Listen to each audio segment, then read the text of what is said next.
მშვიდობისა გიორგი ქობულია, მინისტრი, რომელიც გვეუბნებოდა, რომ ხალხს შეიძლება აქვს განცდა, რომ უჭირს, მაგრამ თუ კარგად დააკვირდებიან, ასე არაო, თანამდებობიდან გაუშვეს. 2018 წლის ივლისში დაინიშნა, დანიშვნისთანავე შვებულებაში წავიდა.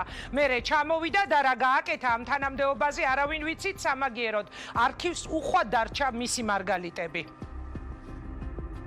პირველ რიგში მინდა ვთქვა, რომ უცხოელად მეწუხარ, რომ შემახარებნა მოსიძრეზონაცი გამოწვი. ეს არის შვებულება აღებული გასწორების მიზნით. ეს უიძულებელი შვებულება. რადგან როგორც მე არეთ რომ მითქვია, მე არ გიგმოვდი შემოწმდა სამსახურიდან წამოსვლას, არ მქონდა ამის არაზოს აცალოდინა და ეს ვერცი ფიქრობდი ისეთ რამეზე, რომ მე დავინიშნებოდი საქართველოს ეკონომიკის მინისტრად. ეს დანიშნული ყოფდა ძალიან უსწრაფო. თქვა რომ ბატონ მიხეილ სააკაშვილთან მე შეხვედრილი ვარ, სადაც 2007 წელს, არ ვიცი ვინც მაშინ იყო და შეიძლება გახსოვთ, რომ იყო ესეთი ინიციატივა, რომ საქართველოს ფარგლებს გარეთ მოღვაწე ეკონომისტების რაც კომისიასავით შეიქმნა და აი ამ პარაგრაფში მახსოვს შემოსული ვიყავი და რაც კრიზისი იყო, ხო გახსოვს და მე მახსოვს ძალიან კარგად სხეთაში წავედით სალობიეში და ეს კარგად ამომახსოვრდა რა, კარგი იყო რა.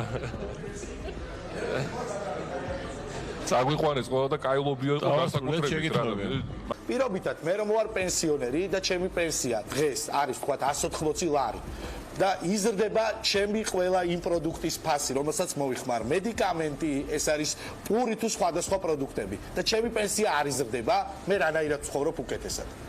კი, რაღაცა პროდუქტებზე ფასი გაიზარდა, რაღაცა პროდუქტებზე ფასი დაეცა, მაგრამ ჩვენ უნდა ვნახოთ სამომხმარებლო კალათა პრაქტიკულად 2%-მდე არის ინფლაცია. შეიძლება განცდა აქვს ხალხს, რა თქმა უნდა, უჭირს და ამიტომ ზოგ ზგონიერი შეიძლება უარესად ცხოვრობს, მაგრამ ვნახოთ ფაქტები, ესე არ არის. ადამიანს ძალიან უჭირთ და მათ უჭირთ ისევე, როგორც უჭირდათ გუშინ და გუშინწინ, მაგრამ იმის თქმა, რომ ხალხს უფრო უჭირს, ეს არ არის მართალი. ეკონომიკის ზრდა არ არის ჩვენი თვითმიზანი. ჩვენი თვითმიზანი არის რომ საქართველოს მოქალაქეების კეთილდღეობა ავამახოთ. ჩვენ არ გვჭირდება ხალხი, რომელიც მიიღებს კრედიტს და ამ იმისთვის რომ მაცივარი იყიდოს ან ტელევიზორი იყიდოს და ამის გამო მე შავსიაში ხდება. თქვენი თანამდებობიდან წასვლის საკითხზე თუ არის კონსულტაციები, ამაზე იწერება მედიაში მაგასთან დაკავშირებით მე მეკითხებით, ამისთვის არსებობს პრემიერ-მინისტრი, ვინც იყოს ეს გადაწყვეტილების და მათ შეგიძლიათ რომ მიმართოთ. ჩვენ ველოდებით წუთი-წუთზე, როდის გაკეთდება განცხადება გიორგი ქობულიას თანამდებობიდან წასვლის შესახებ. ამბობენ, რომ ეს განცხადება დაიდება ხვალ, თუმცა ასევე არის ინფორმაცია, რომ შესაძლებელია სამთავრობო საიტზე დღესვე აიტვირთოს ცნობა იმის შესახებ, რომ ქობულია თანამდებობიდან გაუშვეს. ის რომ მთავრობაში რაღაც ცვლილებები იქნებოდა ბიძინა ივანიშვილის ბოლო ინტერვიუდანაც გასაგები იყო, სხვათა შორის 2 დღის წინ საინფორმაციო სააგენტო ტაიმერმა გაავრცელა პირველმა ინფორმაცია ამის შესახებ მედია საშუალება ასეთ რამეს წერდა, განცხადებას არ დავწერდა, თუ მაგარი ბიჭი ხარ მომხსენი, აი ასე დაპირისპირება იყო პრემიერსა და ეკონომიკის მინისტრს შორის, საქმე ეხებოდა პრემიერსა და მინისტრს შორის დაპირისპირებას, ტაიმერის სამთავრობო წყაროს ინფორმაციით ბახტაძემ, მამუკა ბახტაძემ გიორგი ქობულიას თანამდებობის დატოვების შესახებ შეუთვალა, გადაწყვეტილება კი ამის შესახებ თავად ბიძინა ივანიშვილმა მიიღო. ქობულიას სავარაუდო შემცველად გავრცელებული ინფორმაციით ჯერ არ დადასტურებულით ნათია თურნავას ამზადებენ. ფაქტი ერთია, გიორგი ქობულიას ყველაზე ნაკლებად ესმოდა იმ ქვეყნის მოქალაქეების ენა, რომლის ეკონომიკის მინისტრადაც ის ჩამოიყვანეს სულ რამდენიმე თვის წინ. ჩვენ არ ვსაუბრობთ მასზე, როგორც პროფესიონალზე, მის პროფესიონალიზმს არ ვეხებით, უბრალოდ ფაქტი იყო, რომ მას საკუთარი მოქალაქეების ენა ესმოდა მართლა ძალიან ცუდ და წინააღმდეგ შემთხვევაში ალბათ არ გააკეთებდა იმ განცხადებებს, რაც თუნდაც ჩემი აც გარდაცვლილი კოლეგის ლევან ჩხაიძის გადაცემაში განაცხადა თავის დროზე, რომ ხალხს შეიძლება უჭირს, მაგრამ ისი არ უჭირს, ან თუ კარგად დააკვირდება, ძალიანაც არ უჭირსო. ახლა კი დღეს პოლიტიკური ტემპერატურა, უფრო სწორედ ასეც არ არისო. ახლა კი დღევანდელი პოლიტიკური ტემპერამენტის პიკის შესახებ ოპოზიცია ირაკლი კობახიძის მიერ მომზადებულ კანონპროექტს ეწინააღმდეგება, რომელიც უზენაეს სასამართლოში მოსამართლეთა შერჩევის კრიტერიუმებს ეხება და ნებათა ღელვა ვენეციის კომისიის დასკვნის ირგვლივ. კლანი უნდა წავიდეს ბანერი პარლამენტში, რომელიც ქართული ოცნებიდან პროტესტი წასულმა ბესელიამ, გოგი ჩაიშვიმა, ფოფხაძემ და კვაჭანტირაძემ გამოფინეს და ოპოზიციის აქცია ქუჩაში სასამართლო კლანის და ხელისუფლების წინააღმდეგ. ანდრიო ხანაშვილი წარადგენს კანონპროექტს, ორგანული კანონის პროექტს საერთო სასამართლოების შესახებ. გთხოვთ ბატონო ანდრე.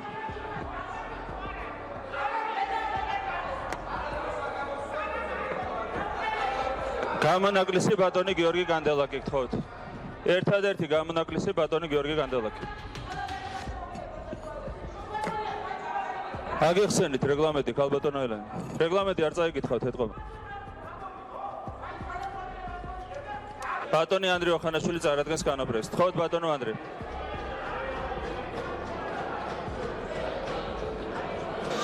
მანდატური სამსახურს გთხოვთ ჩაერიოს. ირღვევა რეგლამენტი, ირღვევა ეთიკის წესები, გთხოვთ ჩაერიოს მანდატური სამსახურს. კოლეგებო, არ გსურთ მოსმენა? რატო? სირცხვილია საზოგადოებას გავაგებინოთ, რაზეა საუბარი? გეშინიათ ამისი? შენ გაჩუმდი მან, ჭკვიანად იყავი რა. ჭკვიანად იყავი თქო მან. დავიწყოთ.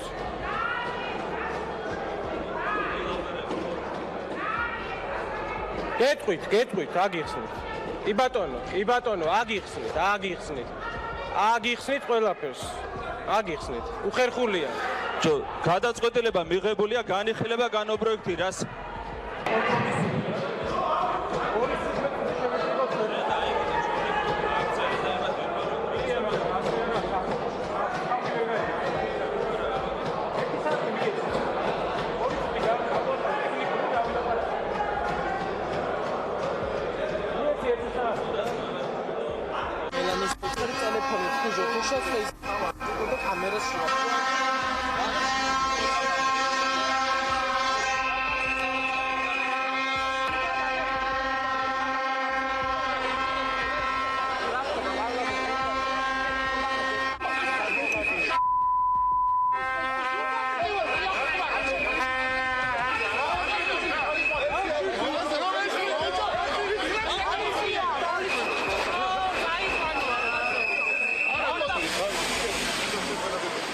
მაშასე დღეს საუბრობთ სასამართლოების თემაზე, თუმცა მანამდე გეტყვით, რომ მინისტრმა გიორგი ქობულიამ უკვე მოაწერა ხელი განცხადებას გადადგომის შესახებ. ახლა კი ისევ დაუბრუნდეთ თემას.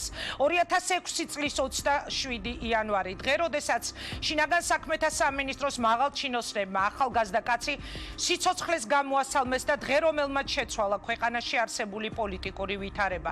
სანდრო გირგვლიანის სასამართლო პროცესები დიდი ნებათაღელვისა და საპროტესტო აქციების ფონზე მიდიოდა. მიუხედავად იმისა, რომ სანდრო გირგვლიანის დედა დანაშაულის მთავარი ორგანიზატორების დასჯას მოითხოვდა, საქმეზე წინასწარი შეთანხმებით მხოლოდ ყუდის 4 მაღალჩინოსანი გაასამართლეს. სასამართლოს გადაწყვეტილებით გერონტი ალანიეს მიესაჯა თავისუფლების აღკვეთა 7 წლით და 6 თვის ვადით. მიხეილ ბიბილურიძეს, ავთანდილ აფციაურს, ალექსანდრე ღაჭავას თავისუფლების აღკვეთა 6 წლით და 6 თვით. მახსოვს 2006 წლის 6 ივლისს, როდესაც სანდრო გირგვლიანის მკვლელობაში ბრალდებულებს რეკორდულად მოკლე დროში განაჩენი გამოუტანა, მოსამართლე ჩემი ამ ვერდიქტის გამოცხადება ისე დაბალ ხმაზე დაიწყო, რომ დარბაზში მაინც არაფერი ისმოდა, მაგრამ სანდრო გირგვლიანის დედამ მოუწოდა ყველას არ მოესმინათ უსამართლო განაჩენი და დარბაზი დაეტოვებინათ. მომისმინეთ ახლა მე, ძალიან გთხოვთ, ბატონო მოსამართლევ, არ გვაინტერესებს თქვენი ნათქვამი, თქვენ განსასჯელთა სკამებზე დაჯდებით. მოსამართლეებიც და თქვენც ტოვებ ჩვენს დარბაზს. კარგად ბრძანდებოდეთ, არ გისმენთ, განაცხადა იმ სხდომაზე ირინა ენუქიძემ. სანდრო გირგვლიანის ოჯახმა საბოლოოდ საქმე სტრასბურგის სასამართლოში გაასაჩივრა 2011 წლის 26 აპრილს კი ცნობილი გახდა ევროსასამართლოს ვერდიქტი, რის მიხედვითაც საქართველოს სახელმწიფოს სანდრო გირგვლიანის ოჯახისთვის მიყენებული მორალური ზარალისთვის 50,000 евро დაეკისრა. სასამართლო გმობს იმ გარემოებებს, რომ ხელისუფლებამ თვალი დახუჭა მოსარჩელეების მიერ წამოყენებულ სარწმუნო ბრალდებაზე, რომ დანაშაულის უშუალო ჩამდენები და კაფეში შინაგან საქმეთა მინისტრის მეუღლესთან ერთად მყოფი პირები რეალურად თანამზრახველები იყვნენ. სასამართლო გაოგნებულია იმ შეთანხმებული ქმედებებით, რომლითაც ხელისუფლების სხვადასხვა შტოები მოქმედებდნენ, რათა ამ საშინელი მკვლელობის საქმეზე მართლმსაჯულება არ აღსრულებულიყო. ევროსასამართლო მიიჩნევს, რომ ხელისუფლების სხვადასხვა შტოების შეთანხმებული მოქმედებები მოიცავდა ხარვეზებს შინაგან საქმეთა სამინისტროს და პროკურატურის მიერ წარმოებულ გამოძიებაში სასჯელ აღსრულების დეპარტამენტის უკანონო გადაწყვეტილებას ყველა მსჯავრდებულის ერთსაკანში მოთავსების შესახებ ხარვეზებს სასამართლოს მიმდინარეობისას და პრეზიდენტ სააკაშვილის არაკეთილგონივრულ შემწყნარებლობას მსჯავრდებულთა მიმართ, როდესაც 2008 წელს შეიწყალა ისინი და სასჯელი გაუნახევრა. კიდევ ერთი საკითხია, როგორ შეუმცირდეს პატიმრობა 6 თვით ვადით მათ. რა პირობებში იხდიდნენ სასჯელს გირგვლიანის მკვლელობისთვის გასამართლებული კუდის მაღალჩინოსნები. ხელახალი გამოძიების პროცესში მიცემულ ჩვენებებზე დაყრდნობით ირკვევა, რომ სასჯელის მოხდის პროცესში მათი ნაწილი ციხი და რამდენჯერმე ფარულადაც გაიყვანეს. ასევე არსებობს ნათია მიქიაშვილის ჟურნალისტური გამოძიების ფარგლებში მოპოვებული კადრები, თუ როგორ გადაადგილდებიან ისინი შეუზღუდავად ციხის ტერიტორიაზე. ცნობილი გახდა ის პირობებიც, რაშიც მათ სასჯელის მოხდა მოუწიათ. კეთილმოწყობილი სამზარეულო, სადაც განთავსებული გახდათ ორკამერიანი მაცივარი, მაგი და სკამები, სამზარეულოსთვის საჭირო უახლესი ტექნიკა, ასევე კეთილმოწყობილი ოთახები, ხის ორადგილიანი საწოლი, დიდი პლაზმური ტელევიზორი და DVD-ით, კომპიუტერული ტექნიკით, მუსიკალური ცენტრი და სხვა ატრიბუტიკით. განახლებული და ახლად შეღებილი იატაკი და კედლები, ფანჯრებზე ძვირად ღირებული ფარდები, ღრეობა ციხის დირექტორის კაბინეტში და მათთან სტუმრად მისული კუდის სხვა მაღალჩინოსნები. ხელისუფლების შეცვლის შემდეგ ამ საქმეზე ხელახალი გამოძიება დაიწყო. მკვლელობიდან 12 წლის შემდეგ სისხლის სამართლის პასუხისგებაში მიეცა დათა ახალაია დაუსწრებლად, სამწლიანი პატიმრობა მიესაჯა მიხეილ სააკაშვილს, ბრალი წარუდგინეს ბაჩუ ახალაიას და ვანო მერაბიშვილსაც ამ საკითხზე.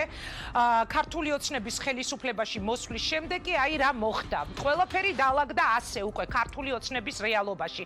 მაშინდელი მოსამართლეები ხელისუფლებისთვის კარგებად იქცნენ, სანდრო გირგვლიანის ადვოკატი კი ცუდად გადაიქცა. მოსამართლეები, რომელთა მიღებულ გადაწყვეტილებებსაც მაშინდელი ოპოზიცია აპროტესტებდა, ამაზე მიუთითებდა სტრასბურგის დასკვნაც, ხელისუფლებაში მოსვლის შემდეგ იმდენად მათიანებად იქცნენ ოცნებისიანებად, რომ ლამის პარტია ჩამოეშალო თავზე და ამის საუკეთესო მაგალითია, მაგალითად ოცნების ბრძოლა ლევან მურუსიძისთვის, როგორც მაშინდელი, როგორც ივანიშვილმა უწოდა მსხვერპლისთვის და ამის ფონზე ოცნების ბრძოლა სანდრო გირგვლიანის ოჯახის ადვოკატი შალვა შავგულიძის წინააღმდეგ. პირველი დარტყმა ბიძინა ივანიშვილმა განახორციელა, ამის შემდეგ კი როგორც მოსალოდნელი იყო, შავგულიძის დაბომბვა ოცნებისეულად დაიწყო. თუმცა შავგულიძის კვალიფიკაციაში არც ბიძინა ივანიშვილს და არც მის თანაპარტიელებს ეჭვი არ შეუტანიათ 2012 წელს, როდესაც ის მაჟორიტარობის კანდიდატად წარადგინა და აქცენტი სწორედ გირგვლიანის საქმეში მის დამსახურებაზე გააკეთა. ცდილობს თუ არა ხელისუფლება ისტორიის გადაწერას ეს რეაქცია და სულ მალე ანონსის გასვლის შემდეგ უკვე დავიწყებ დისკუსიას.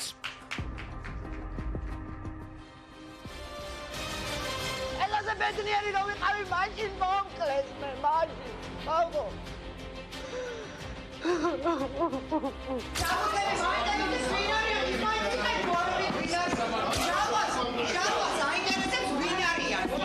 წარმოიდგენდით თუ არა მაშინ რომ გავიდოდა წლები და სანდრო გირგვლიანის ადვოკატს პოლიტიკურ ბრალდებას იმ საქმის გამო წაუყენებდნენ, რომლითაც მან ყოფილი ხელისუფლება სტრასბურგში დაამარცხა. თანაც ამ ბრალდებას ის ხელისუფლება წაუყენებდა, რომელიც მაშინდელი სასამართლოს უსამართლო გადაწყვეტილებების გამო ქუჩაში იდგა. ეს საქმე სტრასბურგში მოვიგეთ წავალ. საქმე მოვიგეთ რომ წავალ. არა, მოიგეთ. მურუსიძე მოიგო თუ შავგულიძე? მურუსიძე რა შუაში? არა, ვინ მოიგო? მოიგე ეს საქმე. ადვოკატმა მოიგო? მე კი მოიგო. ვიყავი ადვოკატი? კი, მე. აბა რა გინდა ხა გამაგინე? ამიტომ ეს არა შენ უფრო რისკები გაციეთ. რა გაციეთ? რისკები. ეხლა ეს შეურად ბოდვა რა არის და იურისტის თანმოყარეობა დაახტები. ის არის ბოდვა. საუბრობთ ახალ ქართულ რეალობაზე, რომელმაც ბევრ ადამიანს ამ ქვეყანაში თავდაყირა დაუყენა სამართლიანობის განცდა. მათ შორის ბევრი ადამიანს, ვინც 2012-ში ქართული ოცნების სათავეებთან იდგა. ცდილობს თუ არა ხელისუფლება ისტორიის ხელახლა და სათავისოდ გადაწერას დღეს. მურუსიძეს უზენაში არ ქონდა კანონმდებლობით. ვერ დააბრუნებდა უკან იმ მიზეზით, რომ შავგულიძემ დაარღვია და არა მურუსიძე. შავგულიძე დღეს ასოცირდება ქართულ საზოგადოებაში როგორც გმირი, რომელმაც მოახერხა და გმირულად დაიცვა კირგულიანების ოჯახი და მურუსიძე ასოცირდება როგორც ყვლელი. ეს განცხადება შალვა შავგულიძეზე ბიძინა ივანიშვილმა სულ ახლა ხანს გააკეთა. კაცმა არ იცის შეახსენა თუ არა მას ვინმემ, რომ 2012-ში სწორედ სანდრო გირგულიანის საქმის გამო შავგულიძეზე ის სულ სხვა სიტყვებს ამბობდა. ბატონი შალვა შავგულიძე, სულ მაგარი ადვოკატები წამოვიყვანეთ. აი ვინც მებრძოლი ხალხია და შალვაც იცით, შალვასაც ჩემი წარმოდგენა დიდად არ სჭირდება. რა გააკეთა ბატონმა შალვამ გირგულიანის კვლელობის დროს და როგორ იბრძოდა და როგორ მიიყვანა ეს საქმე ბოლომდე, როგორ დაუმტკიცა საქართველოსაც და მთელს ევროპასაც და როგორ აჩვენა რეალური სახე ჩვენი ხელისუფლების. მან შეატრიალა სიტუაცია და ამბობს, რომ იცით რა გირგულიანის საქმეზე ნაციონალურ მოძრაობამ დააშავა, მაგრამ ვინ დააშავა? არა, მოსამართლემ არ დააშავა, იმიტომ რომ მოსამართლე დღეს მე მჭირდება, ადგა და გადაწყვიტა ეს დააბრალოს ადვოკატს.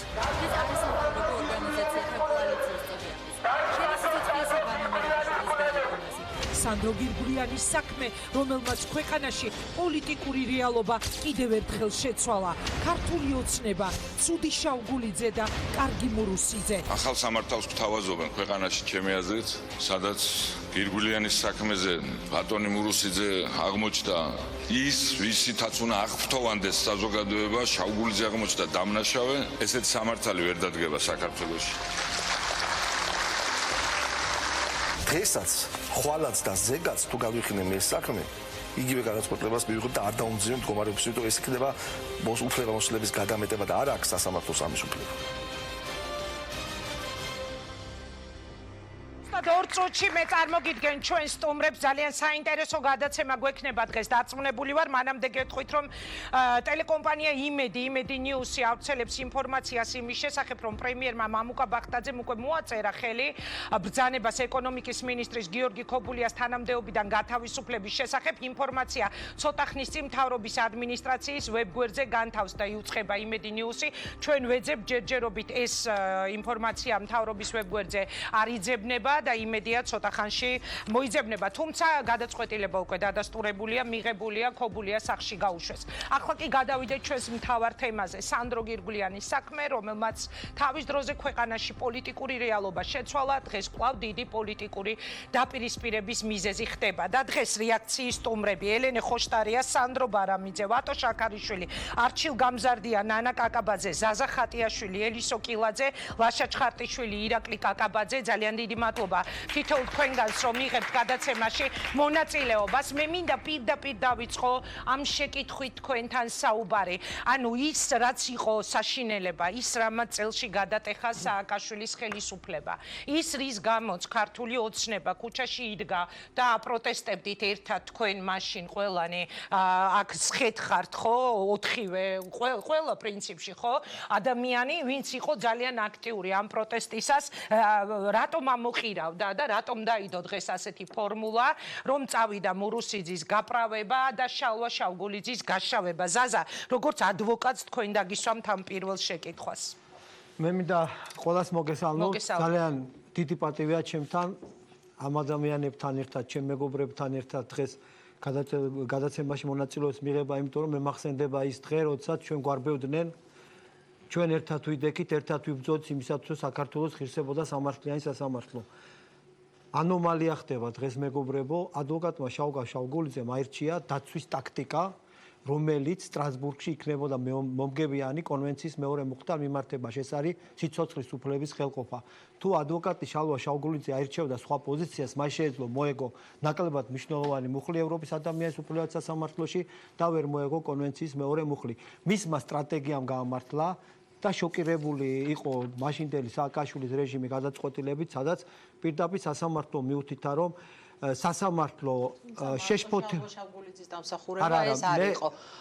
ამ საქმეს სტრასბურგში არა დავაზუსტებ. ვიცი. წარმართავდა დათო ჯანდიერი. მას შემდეგ რაც დაიწყო კომუნიკაცია ხელისუფლებასა და სტრასბურგის სასამართლოში ის დაემატა ერთი წუთი ის დაემატა პატივცემული არ უნდა ვილაპარაკოთ რომ მარტო შავგულიძეა გმინდა დათო ჯანდიერი არის შუაში ობიექტურობისთვის უნდა ვთქვა რომ დათო ჯანდიერი უნდა ყოფილიყო ამ მაგიდასთან დღეს მაგრამ გუშინდელი თანხმობის შემდეგ დღეს მან გითხრა რომ თავ შეიკავებს მონაწილეობისგან ადვოკატთა ასოციაციის წევრი არ არის ადვოკატი, ამიტომ ის დაემატა ჩემო ელისო სტრასბურგის ადამიანის უფლებათა სასამართლოში, როგორც ადვოკატმა შალვა შავგულიძემ დამოუკიდებლად შეიტანა სარჩელი საჩივარი ევროპის ადამიანის უფლებათა სასამართლოში და ამ საჩივარს ევროპის ადამიანის უფლებათა სასამართლოში, რომელმაც დასაშვეობის ეტაპი გაიარა შემდეგ, ჯანდიერი კი არა, ჩვენ ყველანი რო დავუმატებოდით, ხო? ჯანდიერი უწესიერესი ადამიანია, ძალიან დიდ პატივს აქვს, ძალიან კარგი ადვოკატია, მაგრამ 90% ეს საქმე მოიგო წერია რომ მომხსენებელი ამ საქმეზე იყო დავით ჯანდიერი. იმიტომ ეგ სტრასბურგში ბოლოს ხდომაზე ნანა ისა ელისო ბოლოს ხდომაზე თქვენ ხომ არიცით მე ადვოკატთა ასოციაციის თავმჯდომარე ვიყავი და კურსში მაშინ ვიცოდი ყველაფერი სტრასბურგში საჩივარი შეიტანა შალვა შავგულიძემ და საჩივარს ვერ გასცდებოდა ევროპის ადამიანის უფლებათა სასამართლო რომელმაც მიიღო გადაწყვეტილება შალვა შავგულიძეს რო არ დაეწერა რომ საქართველოს ხელისუფლებამ ჩაიდინა შალვა შავგულიძე ადვოკატი რო გამოდის პროცესზე ხო შეიძლება მან ენა არ იცის და აყავს თარჯიმანი თარჯიმანს უნდა დაუბრალოს სასამართლოში დავით ჯანდიერი თარჯიმანი იყო ამას ამბობს არ არის ადვოკატი ჯანდიერი პატივცემულო ადვოკატი არ არის თქვენ და ჯანდიერს გაქვთ იგივე სტატუსი რომ წახვიდეთ ევროსასამართლოში ძალიან კარგი ადამიანია მაგრამ იქ უკვე შეგილია შენ გავხსნა ეხა სტრასბურგის სასამართლოს გადაწყვეტილება გადაწყვეტილებაში თავში წერია რომ მოსაგებია იქ დაემატა ბოლოს ხდომაზე დაემატა ელისო არ იცი შენ გეუბნები არ ჭირდება ადვოკატი როგორ არ ჭირდება ადვოკატმა უნდა შეიტანოს შეიტანა კი ბატონო მაგრამ რაზე ვედავებით ეხა ზაზა ხარდიაშვილს და საერთოდ რა ხდება რომ შალვა შავგულიძე რომელმაც მოიგო ეს მე მოვიგე სტრასბურგში და არ იცი დღეს აღარ აღარ რა არა ანუ რაზე საჩივარი შეიტანა შალვამ. არა, საჩივარი შალვამ შეიტანა. მე შეიძლება რომ სტრასბურგი გასცეს შემდეგ საჩივრის იმას დასაშვებამდე. სხვა რამეს ვამბობ. სხვა რამეს როგორ ამბობ დასაშვება სტრასბურგს არ ჭირდება ლია მუხაშავრიას საერთოდ არ ქონდა ჩაბარებული დავამთავრებ საზა. საერთოდ არ ქონდა ჩაბარებული მე სტრასბურგი თავს ნებას და სტრასბურგი ყველა ადამიანს არა ცნობილი იურისტი არავითარ შემთხვევაში ვისაც მსხვერპლი აირჩევს იმას შეუძლია წარადგინოს ის ადამიანი სტრასბურგში რას ვამბობთ ნანა ანუ შალვა შავგულიძემ არ მოიგო ეს მე მეგობრებო არა იცი რა არის ნანა სამართლებრივ რა არ არის ნანა იმიტომ რომ სამართლებრივად საჩივარი შეიტანა შავგულიძე სტრასბურგს არ ვაი შენ ახლა ბიძინა ივანიშვილს ვარაფერა შეიტანა მაგრამ შეიტანა საჩივარი მე არ გედავები შენ ჟურნალისტურ ეთიკას და მიმართებას როდესაც დასაშვეობა გაიარა 20 ადვოკატი რო დამატებოდა ინგლისელი გერმანელი დასაშვეობის ფარგლებს ხო რომ მიიღებს ვერ გასწავლიშნე და ვერ ხო და იმიტომ გითხარ ჩემო მეგობარო რომ დათო ჯანდიერი არის უწესიერესი კაცი ძალიან დიდ პატივს მაგრამ დათო ჯანდიერი იყო იქ ნომინალური ფიგურა საქმე მოიგო შალვა შავგულიძე ზაზა მითხარით პირდაპირ და გადავალ სხვა სტუმრებთანაც შალვა შავგულიძე რომელიც მე ეთერშივე მინდა დავაფიქსირო მე მას ვცემ უდიდეს პატივს და ლეგენდარული ადვოკატია მე ვაშუქებდი ამ პროცესს და მე თანხმებით ირაკლი ლაშა ერთი წუთით ელისო უკაცრავად მიმხარებაზე და გადაწყვეტილებაზე ამიტომ ეხა არ გვინდა ეს რაღაცა მე ვაშუქებდი ამ ამბავს წლების განმავლობაში არ ყოფილა თქვენ ამაში და მე თანხმებით და მე ვიცი უზარმაზარი წვლილი შალვა შავგულიძის იმაში რომ საბოლოოდ გირგულიანის წააგო სახელმწიფომ. ერთ კითხვას დაუსვავ ზაზას და გადმოვდივარ უკვე სხვა სტუმრებთან. რა ხდება დღეს? შავგულიძე უცებ გახდა ცუდი, რატომ? აი დღეს თქვენ ეთერში ჩვენ ვნახეთ, რომ ბიძინა ივანიშვილი 2012 წელს ჩემი შეფასებით ამ საზოგადოების ჩემი შეფასებით სამარცხვინო ადამიანი 2012 წელს გამოდის და შალვა შავგულიძეზე ამბობს, რომ აი გირგულიანის ადვოკატი გადმოიბირა და ამით ძალიან ბედნიერია.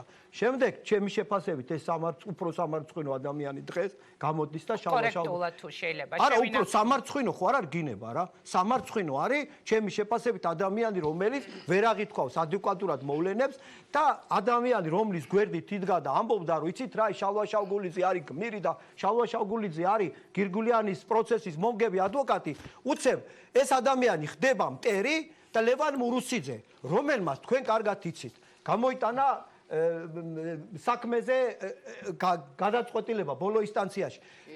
ლევან მურუსიძე, რომელმაც თქვენ კარგად იცით, იგა შენთან რამოდენიმეჯერ მაქვს მე მოყოლილი, მე ვიყავი გიორგი მიქიაშვილის ადვოკატი, როცა აწამეს და ლევან მურუსიძემ 48 დღის დაგვიანებით განიხილა საქმე, როდესაც არსებობდა ვალდებულითი ნორმა, რომ 24 საათში განეხილა ნაწამები პატივი საქმე. და ეს საქმე სტრასბურგმა წამება მოვიგე. წამოგიგდა სტრასბურგის სასამართლომ ეს დაწერა და ლევან მურუსიძეს უთხრეს, რომ ზაზა ხატიაშვილის საქმეზე რა ასიტყვიო, როცა ირჩევდნენ და კიო მანდო შეცდომა დაუშვიო. მაგრამ დაგვიანებით მომიტანეს საქმე. ეს რას ნიშნავს? იცი ელისო, მე რო წავიდე კაცი მოკლა და ვთქვა რომ ელისო კილაძე მითხრა და მე პასუხისგებაში სიმცემ. მოდით ერთი წუთით აქ გავჩერდეთ ელისო თქვენ გისვამთ იგივე კითხვას და ისა ნანა ყველასთან თანაბარი დრო იქნება ყველასთვის გამოყოფილი. მე მინდა ამ კითხვაზე გამცეთ პასუხი. როგორ ხდება რომ ჩვენს რეალობაში, ჩვენს თვალწინ გამოდის ისე რომ ისტორია იწერება ხელახლა. ანუ შალვა შავგული მე ვერ წარმოვიდგენდი გულწრფელად გეტყვით იმ წლებში, როცა ერთად ვაშუქებდით ხოლმე ამ თემას, ამ ტრაგედიას, ამ უბედურებას, რომ გავიდოდა წლები და შალვა შავგულიძე ვინმესგან დასაცავი გახდებოდა. ეხლა ჩემს პოზიციას და ჩემს შეხედულებას ამ საქმესთან დაკავშირებით. მე შალვა შავგულიძეს ვცემ პატივს, ვცემ მას პატივს როგორც ადვოკატს და ვცემ მას პატივს ასევე იმის გამო, რომ სხვა დანარჩენი ირაკლი ალასანიას მეგობრებისგან და თანამებრძოლებისგან განსხვავებით ის არ მოიქცა როგორც არამზადა და არ მიიღო ის პირობები და წინადადებები, რაც მისი მისამართითაც იყო სხვა დანარჩენთან ერთად. ეს თავშივე მინდა რომ ჩემი პოზიცია იყოს ცნობილი. რაც შეეხება კონკრეტულ საქმეს. სანდრო გირგულიანის საქმის გაყალბება დაიწყო მეორე დღესვე, რითი და რომ არა დროება, რომ არა იმედი, რომ არა გიორგი თარგამაძე, ეს წავიდოდა ასე ხელისუფლებამ შემოგთავაზა ვერსია, რომ ეს იყო სვანური ვენდეტა, ეს იყო გარჩევა და ასე შემდეგ და ასე შემდეგ. თეთრი ძაფით საქმე შეიკერა მურუსიძემდე და რაში გამოიხატებოდა ეს? ეს გამოიხატებოდა შემდეგში, რომ გარდა იმის და სტრასბურგის გადაწყვეტილებაში ეს პირდაპირ წერია ჩამოთვლილია იმ კანონის მუხლების ჩამონათვალი, რომელიც 2006 წლის 11 აპრილს დაიწყო პატიმრობის შესახებ კანონი მიიღეს და შემდეგ 3 მოსმენით 20 დღეში ეს არის ფაქტი და არა ის რომ მე ეხა მომწონს რაც ვთქვათ პოზიცია აქვს ქართულ ოცნებას და სისულელია ის პოზიცია მამუკამდინარადის რომ არა თიაწულუკიანი არ მიიღებდა სტრასბურგი თურმე ამ სარჩელს საერთოდ და გადაწყვეტილებაც არ იქნებოდა არა სისტემური დანაშაული ჩაიდინა ნაციონალურმა მოძრაობამ რა საქართველოს პარლამენტში მოხდა 20 დღეში 3 მოსმენით კანონების შეცვლა ისე რომ ეს მოერგო კონკრეტულ სისხლის სამართლის დანაშაულს და ეს იყო სანდრო გირგულიანის საქმეზე ბრალდებული პირები. ამისი შემოქმედები ვინ იყვნენ? ამის შემოქმედი იყო გიგა ბოკერია და მე მაქვს სტენოგრამები, მეგობრებო, რომელსაც სამშაბათს გამოვაქვეყნებ, ვის რა პოზიცია ქონდა მათ შორის იმ ადამიანებს, რომლებიც დღეს მურუსიძეს თითს უქნევენ და რაღაცა მორალს უკითხავენ და როგორ დაუჭირეს მხარი და ყველა მათგანმა იცოდა, რომ კენჭისყრისში მონაწილეების სიასაც გამოვაქვეყნებ, რომ ეს ხდებოდა სანდრო გირგულიანის საქმის ჩასაფარცხად, ამაში იყო ჩართული მთელი სახელისუფლო ვერტიკალი და იგივე იმ გადაწყვეტილებაში, რომელიც სტრასბურგმა საქმეზე გამოიტანა საუბარია იმაზე, რომ სახელმწიფო პოლიციელები ვერ შეარჩია. ერთ საკანში ჰქონდათ მათ კომუნიკაციის საშუალება, რომ პროკურატურამ გაოგნებულია, ესეთი ფრაზებია ამ გადაწყვეტილებაში, რომ სასამართლო გაოგნებულია და ასე შემდეგ. და აი მე გეტყვით, რა პრეტენზია მაქვს დღეს შალვა შავგულიძესთან, როგორც სანდრო გირგულიანის ადვოკატთან, იმის მაგივრად, რომ ჩვენ ყველანი ვთანხმდებით იმაზე, რომ ეს იყო სისტემური დანაშაული, რომელიც მთელი სახელისუფლო ვერტიკალი იყო ჩართული და ამის ინიციატორი იყო გიგა ბოკერია. სხვათა შორის მე მაქვს ასევე ინფორმაცია იმის თაობაზე, რომ მიხეილ სააკაშვილს ვანო ბერობიშვილი ყავდა გადაყენებული სანდრო გირგულიანის საქმეზე და ბოკერია მას ამის საშუალება არ მისცა და გადაწყვეტილება გადაწყვეტილება შეაცვლევინა. შალვა შავგულიძე, ანუ სანდრო გირგულიანის ადვოკატი დღეს პოლიტიკურად დგას ამ მადლობა, პოლიტიკაზე ვლაპარაკობ. მე პოლიტიკაზე დგას იმ ადამიანების გვერდით, რომლებმაც შეკერეს თეთრი ძაფით ეს საქმე საქართველოს პარლამენტში. აი ახლა შემოგვიერთება სანდრო ბარამიძე, ზაზა ერთი წუთი და ცოტა ხანში ნანასთან გადავალ ირაკლისთან, ლაშასთან და არჩილთან. მე მივესალმები სანდრო ბარამიძეს. ძალიან დიდი მადლობა ბატონო სანდრო, რომ იღებთ გადაცემაში მონაწილეობას. რა გაქვთ პასუხი, როდესაც სხვათა შორის ელისუ არ მიწყეს თუ ვიტყვი რომ ამაზე აკეთებენ აქცენტს ასევე ქართული ოცნების წარმომადგენლებიც. როდესაც დაუშვა დღეს ესე დადგა საქმე რომ ქართული ოცნება ცდილობს ცუდი გახადოს, ცუდად გამოიყვანოს შალვა შავგულიძე, ამ წინა საარჩევნოთ აი ამ პოლიტიკური დარტყმის ქვეშ დააყენოს, მთავარი არგუმენტი არის რომ რა უნდა მას ევროპულ საქართველოსთან. თქვენ რა სიტყვით როგორც იმ პარტიის ერთ-ერთი ლიდერი, რომლის კანდიდატიც არის შალვა. მოგესალმებით, დიდი მადლობა მოწვევისათვის. მადლობა თქვენ მონაწილეობისთვის. პირველ რიგში მინდა გითხრათ, რომ მე უსმენდი დისკუსიას, მაგრამ სამწუხაროდ თლად კარგად არ მეცმოდა. როდესაც ბიძინა ივანიშვილი გამოვიდა ერთი კვირის წინ, უკაცრავად ჩემი ხმა მესმის უკან და გასწორეთ, გთხოვ ტექნიკურად იქნებ რამენაირად თუ არის შესაძლებელი. როდესაც ბიძინა ივანიშვილი ამ ერთი კვირის წინ თუ როცა იყო გამოვიდა ტელევიზიით და შეეცადა რომ გეგონება რომ ერთი დიდი გამოცდილი ადვოკატი მყავს ბატონი ბიძინა დაეწუნებინა ადვოკატის ხელობა შალვა შავგულიძისთვის, ეს იყო ერთი ასე თქვათ სქემა ნარატივის, რომელიც შემდგომში მდინარაძემ და ნაცვლიშვილმაც გააგრძელეს, რომ შალვა შავგულიძე ცუდი ადვოკატი იყო, მან რაღაც შეცდომა დაუშვა, შეიძლება შეცდომა კი არ დაუშვა, საერთოდ შეკრული იყო ასე თქვათ მაშინდელ ხელისუფლებასთან და შეგნებულად ცდილობდა რომ არასწორი ნაბიჯები გადაედგა, რომ როგორმე ეს საქმე წაეგო, მაგრამ როგორც ჩანს ეს ამ ნარატივმა არ გაჭრა და ვერც გაჭრიდა რასაკვირველია, იმიტომ რომ ფაქტად რჩება, რომ შალვა შავგულიძემ ეს საქმე სტრასბურგში მოიგო. შედეგი ამართლებს ნებისმიერ ტაქტიკას და სტრატეგიას. სწორი ყოფილა ის ტაქტიკა და სტრატეგია, თუ საბოლოო ჯამში პოზიტიური შედეგი მივიღეთ, ხო? აქედან გამომდინარე, ეს ნარატივი თავიდანვე განწირული იყო, ასე ვთქვათ, დამარცხებისთვის.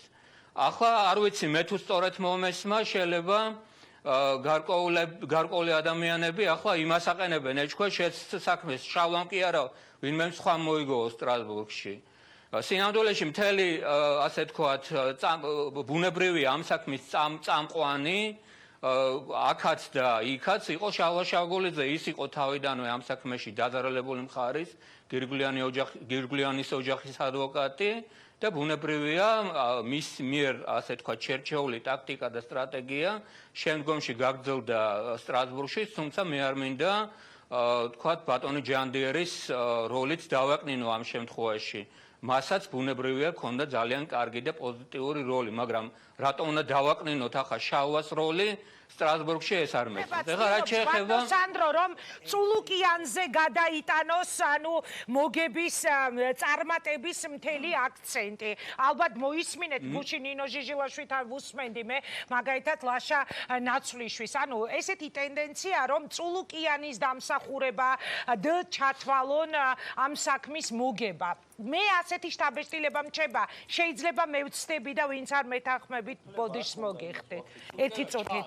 კი, გეთანხმებით, ეს ხაზიც არსებობს, რომ სინამდვილეში ეს საქმე შალვამ კი არ მოიგო, ვიღაცამ სხვა მოიგო, მაგალითად თეა წულუკიანმა შეუწყო ხელი, რომელიც იმ დროს სასამართლოს აპარატში, სასამართლოს სამდივნოში მუშაობდა ხარ.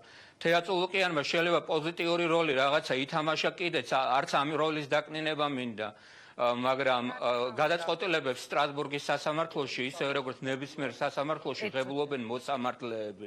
აქედან გამომდინარე, მოსამართლეები რა გადაწყვეტილებებს მიიღებენ, ამაზე მხარეებმა უნდა ითამაშონ როლი და მხარე ამ შემთხვევაში იყო დაზარალებული მხარე და მათ წარმომადგენელი შალვა შავგულიძე. ბატონო სანდრო, თავარი კითხვა მინდა, ეხა რომ დაგისვათ და თუ შეიძლება პირდაპირ მიპასუხეთ, აი ეხა ელისო ამბობდა რომ მე მაქვს ასეთი პრეტენზიაო, გირგულიანის საქმის ადვოკატი რატომ დგას დაუშვათ ევროპულ საქართველოსთან, ანუ იმ ადამიანებთან, რომლებსაც ელისო ამბობდა რომ კანონის შეცვლაში თავის დროზე მიუძღოდათო წვლილი.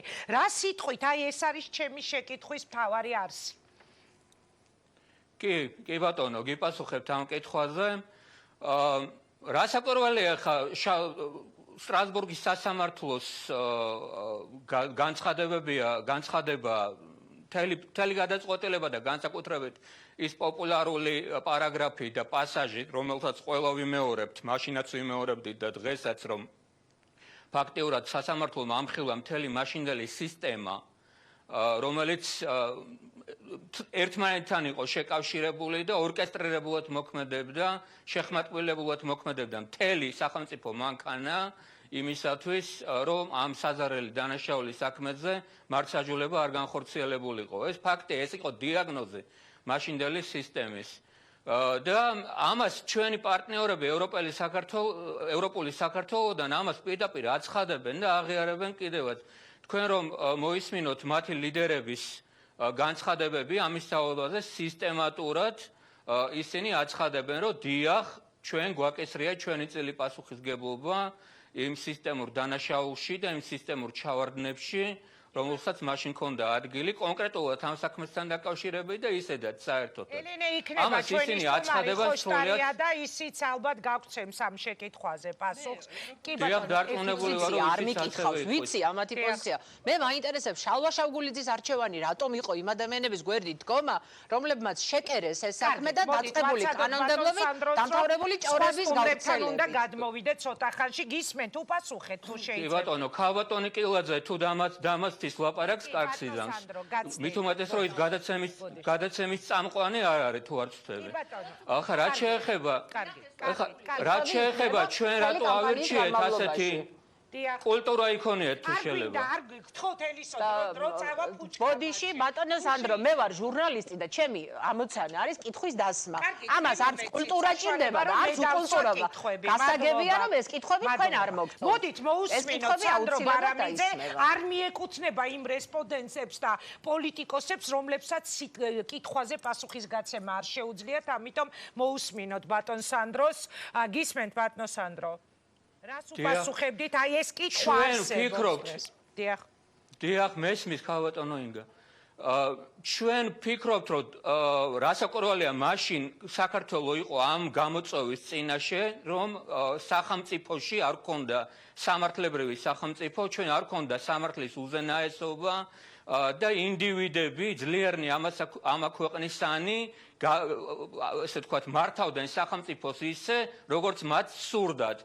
არ დაეძებდნენ რას ამბობდა სამართალი და რას ამბობდა კანონის ნორმა. მაგრამ სამწუხაროდ ეს მარტო მაშინ კი არ იყო. ჩვენ მივიღოთ სიტუაცია, რომ ეხლაც ზუსტად ასე გვაქვს. უბრალოდ შეიცვალა მართველი მაშინ იყო სააკაშვილი, ეხლა გახლავთ ივანიშვილი. ოღონდ ისიც ისევე ბატონობს სამართალზე, როგორც მაშინ ბატოობდა სააკაშვილი. ეხლა აქედან გამომდინარე, ჩვენ დღევანდელი ამოცანების წინაშე ვდგევართ. ჩვენ არა მარტო წარსული გვაღელვებს და წარსულის შეფასება გვაინტერესებს, მაგრამ ამასთანავე ჩვენ გვაინტერესებს საქართველოს მომავალი. საქართველოს მომავალი განვითარება. რა უნდა გავაკეთოთ ჩვენ? უნდა შევქმნათ თუ არა ბოლოს და ბოლოს სამართლებრივი სახელმწიფო. უნდა შევქმნათ თუ არა ისეთი სახელმწიფო მანქანა, სადაც კანონები მართავენ ქვეყანას და არა ინდივიდები. დიახ, ჩვენ ასე უნდა გავაკეთოთ. და ჩვენი პარტნიორები ევროპული საქართველოდან ამას ისევე აცხადებენ ღიად, როგორც ჩვენ. ანუ ჩვენ საერთო მიზნები გაგვაჭნია. ჩვენ საერთო ხედვები გაგვაჭნია თუ როგორ უნდა ავაგოთ ჩვენი მომავალი. აი ეს არის ძირითადი მიზეზი. დიდი მადლობა. გასაგებია სრულიად თქვენი პასუხი. მადლობა წარმატებას გისურვებთ. აი სანდრო ბარამიძეს მოусმინეთ. გადმოვდივარ ეხა სტუდიაში. ნანა კაკაბაძეს მინდა შეკითხვა დაუსვა. შემდეგ რეკლამის დროც მოვა და მე უწყვეტი დისკუსიით გავალთ მთელი გადაცემა. ქალბატონო ნანა, აი მე იგივე კითხვა მინდა დავსვა დღეს. რატომ გამიჩნდა განცდა? მე გამიჩნდა, არ ვიცი აი ჩვენი სხვა სტუმრები თქვენ დამეთანხმებით თუ არა, რომ ქართულ ოცნებას მომარჯვებული აქვს თითქოს კალამი და რაღაც ისტორიის გადაკეთებას, გადაწერას ცდილობს თავისი დღევანდელი სპიკერებით. არადა 2012-ში ვნახეთ, როგორი ზარზეიმით წარადგინა ბიძინა ივანიშვილმა და სწორედ სანდრო გირგულიანის საქმე იყო მთავარი, რის გამოც მან ამაყად თქვა, რომ შალვა დგებოდა მათ გვერდით. რა ხდება დღეს? მოგესალმებით, დიდი მადლობა მოწვევისთვის. ჩემთვის ძალიან მძიმეა ეს თემა, რომელზედაც ახლა ვსაუბრობთ, მაგრამ მე აქ ხედავ ადამიანებს, თუნდაც ჩემ წინ ირაკლის ლაშას ჩემ გვერდით ზაზას და ვფიქრობ, რომ ჩვენ არა ვართ ის ხალხი, რომლებსაც გვეკადრება დღეს აქ ვილაპარაკოთ ის, რაც არ ყოფილა, ჩვენ უნდა ვილაპარაკოთ ის, რაც იყო, რაც ვიცით. და აქედან გამომდინარე, მე დარწმუნებული ვარ, რომ თითოეული ჩვენგანი ამ პასუხისმგებლობას ვაცნობიერებთ. დღეს ქალბატონი ირინა ცოცხალი არ არის და სწორედ მე მინდა გავაჟღერო ის, რასაც ქალბატონი ირინა ფიქრობდა და საუბრობდა და არა ის, რასაც დღეს პოლიტიკოსები აქედან თუ იქიდან თავის სასარგებლოდ იყენებენ. მე მინდა თქვენ გკითხოთ, რომ ქალბატონი ირინას მოთხოვნა იყო დაისაჯონ დამკვეთები და არა დაისაჯონ ის, ვინც ეს არაფერი არ არის, ეს არაფერი არ არის, იძახო და ეს მომიგდეს მე ზუსტად მახსოვს მისი სიტყვები სასამართლოში, მთავარი არის დაისაჯონ დამკვეთები. რა იყო საჭირო იმისათვის, რომ დასჯილიყვნენ დამკვეთები? ეს იყო მთავარი. არც ის, რაც სტრასბურგმა აღიარა, ის რაც ყველამ ვიცოდით მთელმა საქართველომ, რომ ამაში ჩართული იყო როგორც პროკურატურაში, ნაგან საქმეთა სამინისტრო, სასამართლო და პრეზიდენტი, ეს ყველამ ვიცოდით და ეს არა, ვიცოდით ერთია და როდესაც სტრასბურგი ამბობს ამას, კი, გასაგებია, დავასრულებ თუ შეიძლება. რო თქვა სტრასბურგი. ნუ გავაბაიბულებ. არა, არაფერს პირიქით, ძალიან კარგია რო თქვა, მაგრამ ამას რა შედეგები მოყვა და რა შედეგები მოყვებოდა იმას, რასაც ირინა თხოვლობდა, აი ამის თქმა მინდა. იყო თუ არა ასე, რომ ის თხოვლობდა, რომ უნდა დასჯილიყვნენ და დასაჯელები იყვნენ და დამკვეთები და რა იყო ამისთვის საჭირო.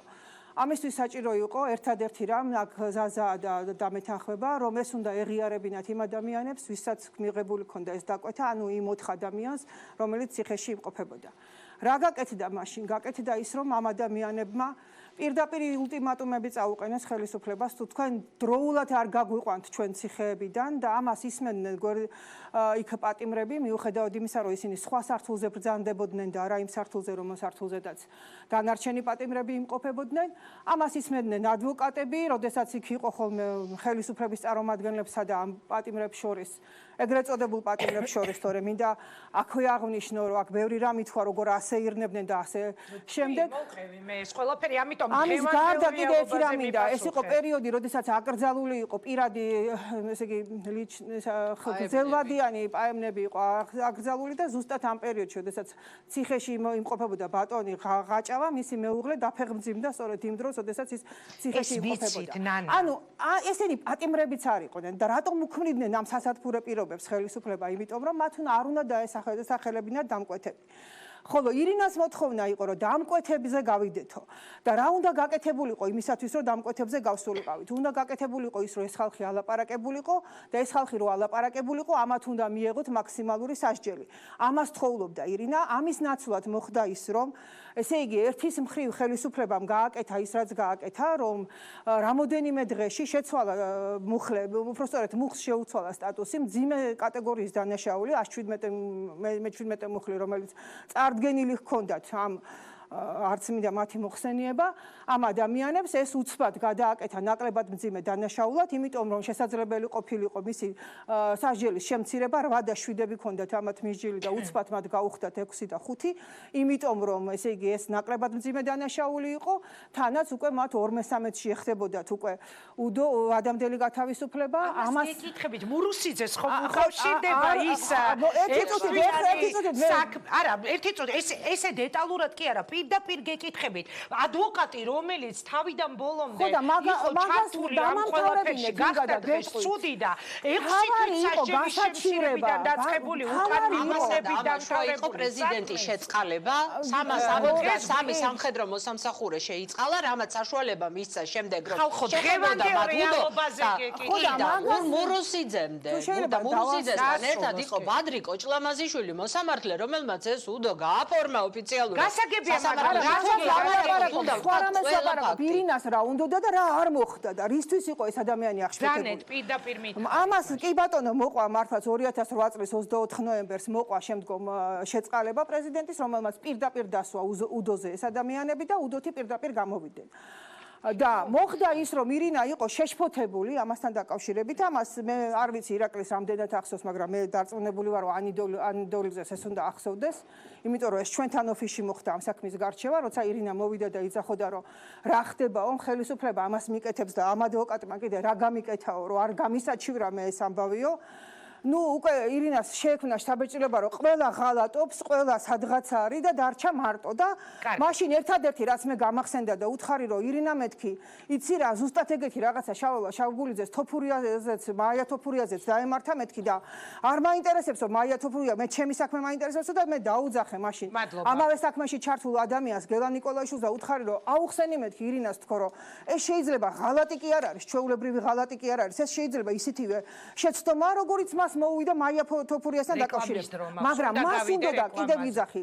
ის ამბობდა რომ უნდა გასაჩივრებულიყო, იმიტომ რომ ეს ადამიანები ციხეში მათ უნდა ქონოდათ განცდა იმისა, რომ მათ სასჯელი შეიძლება მომატებოდათ, რომ მათ დაეწყოთ ლაპარაკი იმ დამკვეთებზე, რომელიც დარჩა დაუსჯელი. ეს იყო ირინას მოთხოვნა. ირინას მოთხოვნა იყო დამკვეთებზე გასვლა, რომელიც არ მოხერხდა, იმიტომ რომ იმის მაგივრად რომ ის გასაჩივრებულიყო და ვის გამო არ მოხერხდა? არ მოხერხდა, იმიტომ რომ არ გასაჩივრდა პროკურატურამ გაასაჩივრა. დაკვეთები ხო დაასახელა, სტრასბურგმა დაასახელა, სააკაშვილის დაასახელა, პარლამენტის თავმჯდომარეს პროკურატურას თელი ჩამონათვალი და აქედან გამოვიდა ჩაგულიძე რა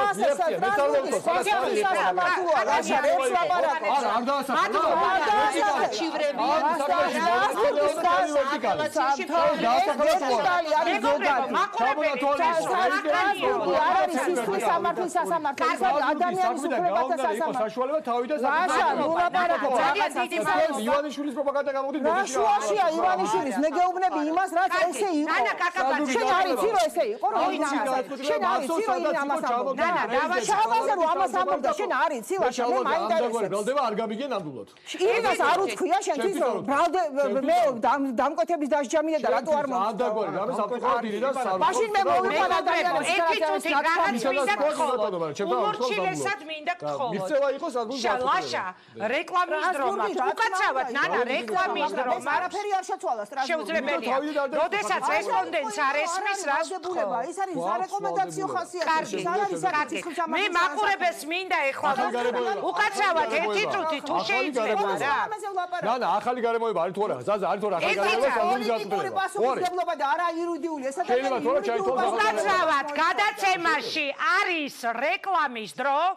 აი, როდესაც პრეტენზია აქვს ხოლმე ჩემს მიმართ, რატომ ვლაპარაკობ ხმამაღლა, იმიტომ რომ რესპონდენტები არ მცემენ ხოლმე ხანდახან პატივს, როცა ვთხოვ რომ ჩემს შეკითხვას უპასუხონ და არა დაუშვათ აი ამ პოლემიკაში იყვნენ გაუთავებლად. რეკლამის დროა. რეკლამის შემდეგ პროდიუსერი მეუბნება რომ დათო ჯანდიერს სულს სატელეფონო ჩართვა, წუხვარ დათო რომ აქ არ არის, იმიტომ რომ უნდა ყოფილიყო ჩვენი სტუმარი.